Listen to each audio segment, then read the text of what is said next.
Hello, and welcome to another episode of Pause for Payments.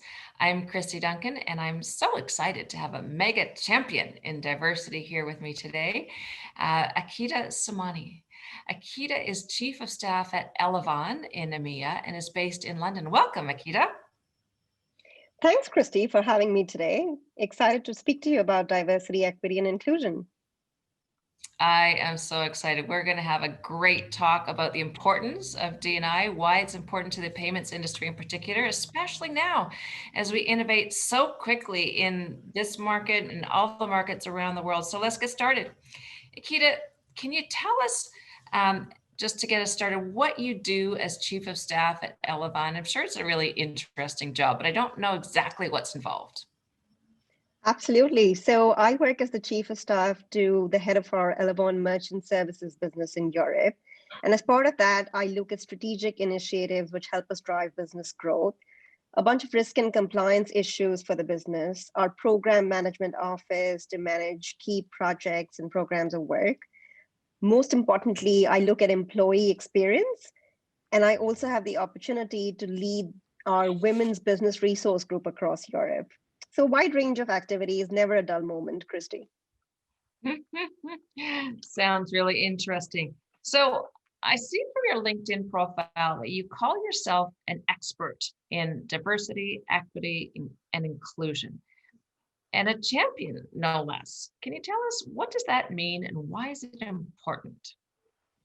Absolutely. So Elavon is part of a larger organization, US Bank, which has more than 70,000 employees globally. And some of our core values center around drawing strength from diversity and putting people first. As part of that, diversity, equity, and inclusion is a core component of our agenda, right from the CEO to his managing committee and the rest of our leadership. And in order to drive that agenda, we understand that we need champions who actually work at the ground level to drive access to the right resources, awareness of what we're doing on the DEI front, and engagement from every single employee.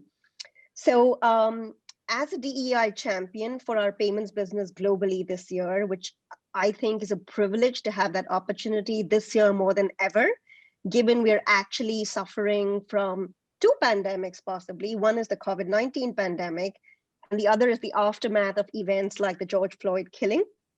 And so my focus this year is to look at specific themes and actions that we would take across our payments business, specifically across all business lines in Europe, to make a meaningful impact on our diversity, equity, and inclusion objectives, and to drive home the fact that this is not just the right thing to do, but it's good for business, especially one like ours, which is focused on innovation and growth, which actually benefits from having diversity in our workforce, but also building an equitable and inclusive environment for all our colleagues.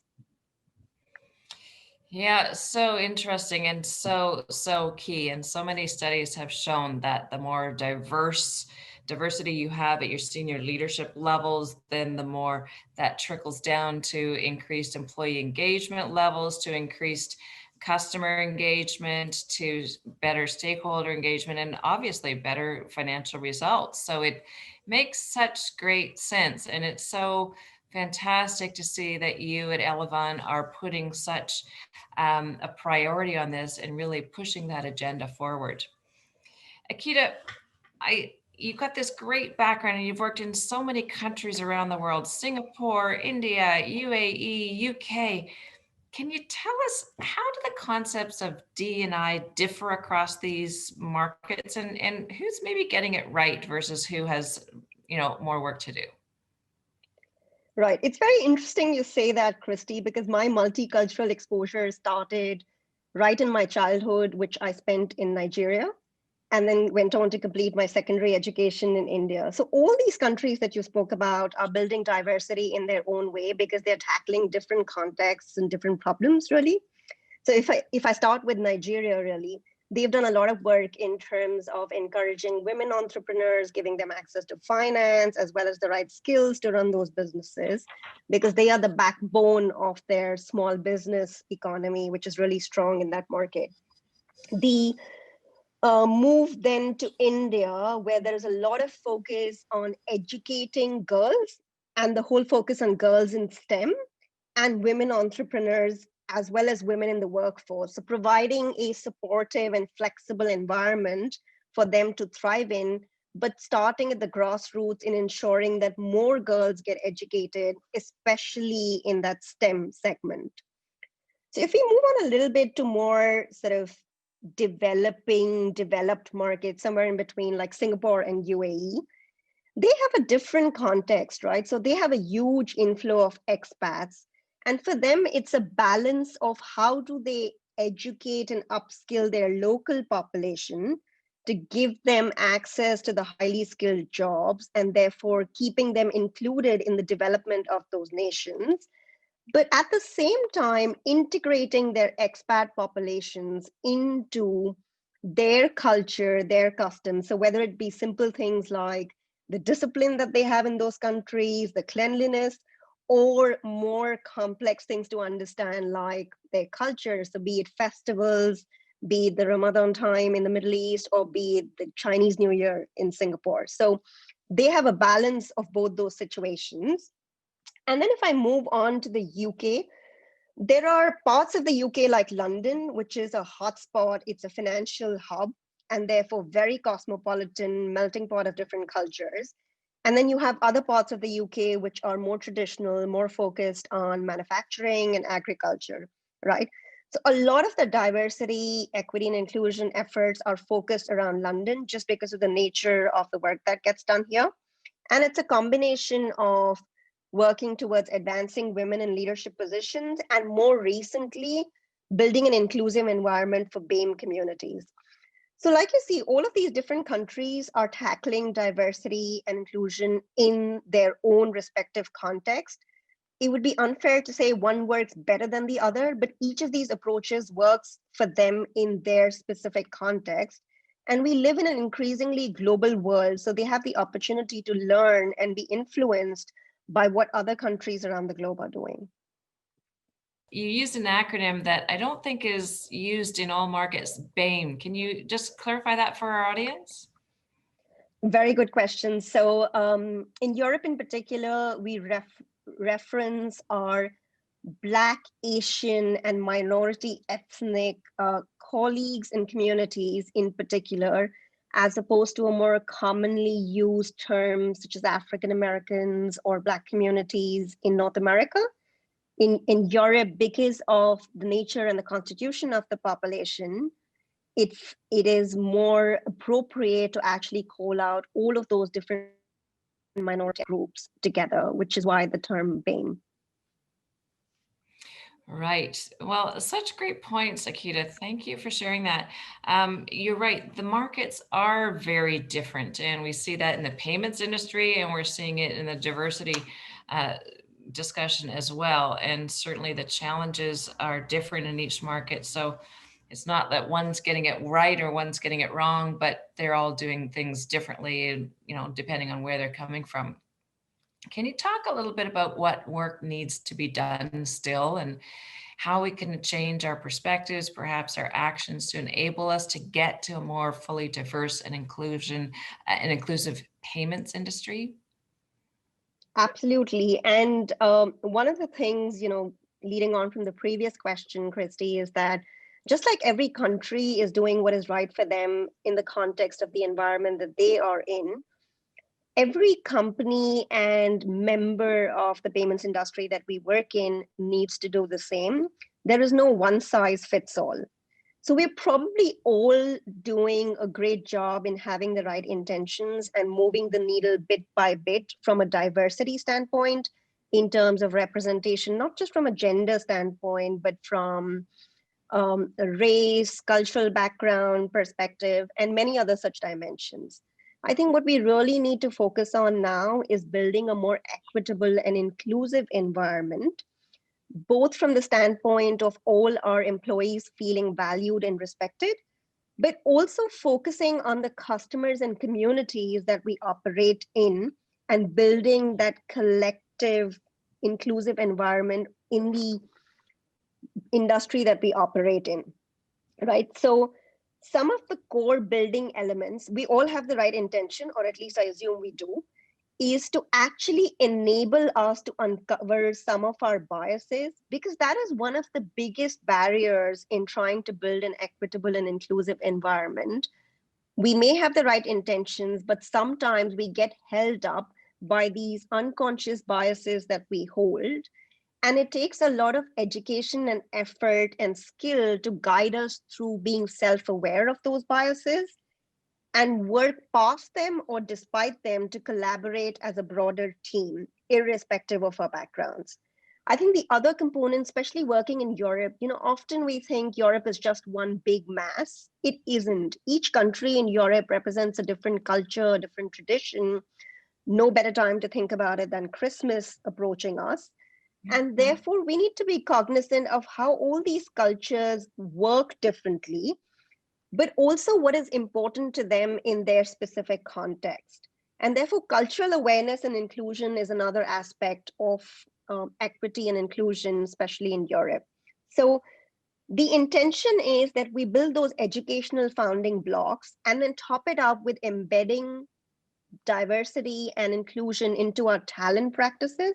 So be it at the time of recruitment and ensuring that we have diverse candidate slates, diverse panels, work harder to get that diverse pool of candidates, but equally in the ongoing management and retention of teams. I think when we start to have the right leadership commitment, as well as make that change at a leadership level in terms of diverse representation, it starts to cascade all the way down the organization in terms of driving that change in perspective and working on these different aspects that we've just spoken about to collectively move the needle on all fronts. Building a diverse workforce, creating equitable opportunities, and an inclusive environment where every person feels valued and respected. That's really, really important, Akita. I love that with all these three pillars. You've got the recruitment side and your talent, you've got the engagement and retention, and then trying to put that D&I concepts into the fabric of your day-to-day operations so that they can trickle through all of the different areas that you work. So interesting. So we've talked a little bit about what, and I want to dig a little deeper into why. We know we have to do this. We think it's the right thing to do, but why are we putting this at the top of our agenda? Why is the chief of staff also the chief champion for diversity, equity, and inclusion at Elavon? And it's a very interesting question, Kristy. We live in a world where not just payments, but overall innovation and digital interfaces are becoming the thing. It's the way we live our life, right? And payments is no exception to that, which means that we need to focus a lot on innovation and growth, both internally and externally, to drive a culture that promotes that innovation and growth, as well as to support and drive that for our customers as well. So in effect, diversity, equity, and inclusion is not just the right thing to do, it's good for business. In fact, there was a recent piece of research by Accenture done on a number of UK businesses, which they had studied over a period of 3 years, which actually measures the impact of that change in culture to build a more equitable and inclusive environment. And the fact that when we focus on doing that, it creates an environment where all employees thrive and advance. So it's not just specific segments, but when we take those actions towards that environment, it helps the business as a whole and the entire culture gets uplifted. So I think that's a very good way to demonstrate that it actually adds value to the business to focus on diversity, equity, and inclusion. And no greater example of that than in our organization, not just for me as a diversity, equity, inclusion champion. Our chief diversity officer got promoted to the managing committee this year. We believe a lot in employee-led efforts. So our business resource groups are a great way for our employees to engage in that agenda, get involved, and make an impact. And I think that is a great demonstration of how we walk the talk on this. Fantastic. Yeah, you're right. It's all about walking the talk. We kind of understand the theory behind it now, but it's now putting it into practice and starting to weave it through the fabric of our organizations. But I think a lot of it also is on trust and building and engendering a trusted relationship so we can bring our authentic selves to work and feel comfortable and inspired, and then help drive that innovation so that, no idea is a bad idea. They're just different ideas. And, how do we use that and harness that to build value for our customers and our shareholders? Which is why we Fantastic. really embrace the concept of psychological safety in our organization. So we're doing a lot of work right now just to build and further develop that culture of trust, is to embed psychological safety in the way we do business as well as the way we interact with each other. Fantastic. It's so important, and I think it's going to get us to the next level in terms of work. And certainly when you look 100 years ago where we were trying to build in standards for some of the workers that weren't protected. Now we're taking it to a whole new level. So it's really exciting, and I think positive for all of us going forward. Thanks for sharing those thoughts, Akita. I want to finish our discussion today by changing the topic a little bit and talking about careers. And we've got this fantastic audience of women across the global payments industry. And I'm wondering if you could share some of your career wisdom, what advice you might offer to your 30-year-old self or to some of the rising stars who are coming up in the industry today. Always easy to give advice in hindsight, I guess, Kristy. But I think the one thing I would definitely say is never be afraid to be you. You spoke about, bringing your authentic self to work. So each of us has our unique strengths, and we should never shy away from developing and showcasing those unique strengths and bringing our authentic self to work and every other part of our life. And the other thing I would say is take risks. There have been times in my own career where I possibly didn't feel I was 100% ready for my next challenge, or whether I had the skill set to take that bigger role on. And I always had the opportunity to have some great sponsors and mentors who would egg me on. And then eventually it would all work out. So I think one needs to push ourselves a little bit harder and take those risks, because you never know until you try something. Yeah, it's such a great piece of advice, Akita. Thank you for that. And I wish I had had that advice when I was 30 years old, because I think my career might look very different at the other end of it now that I come towards the end of my career. So thank you for sharing those really great words of wisdom. Akita, this has been a great discussion. We've talked about some really important things like trust in the work environment, the psychological safety, bringing our authentic selves to work and feeling that we're comfortable and able to do that, which will in turn drive innovation for our organizations and our customers, but also bringing some of these concepts through to the fabric of their organization so that we can innovate for growth both internally and externally. This has been a great discussion. Thank you for sharing. Thank you so much, Kristy, for having me. Always fascinated by your passion for driving the Women in Payments theme, and for doing all that you do for the industry. So thank you so much for having me. It's been an absolute pleasure.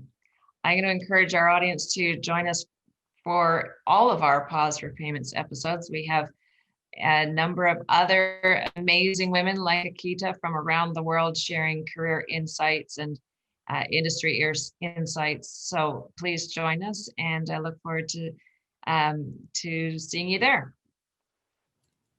Thanks, Akita. Thanks.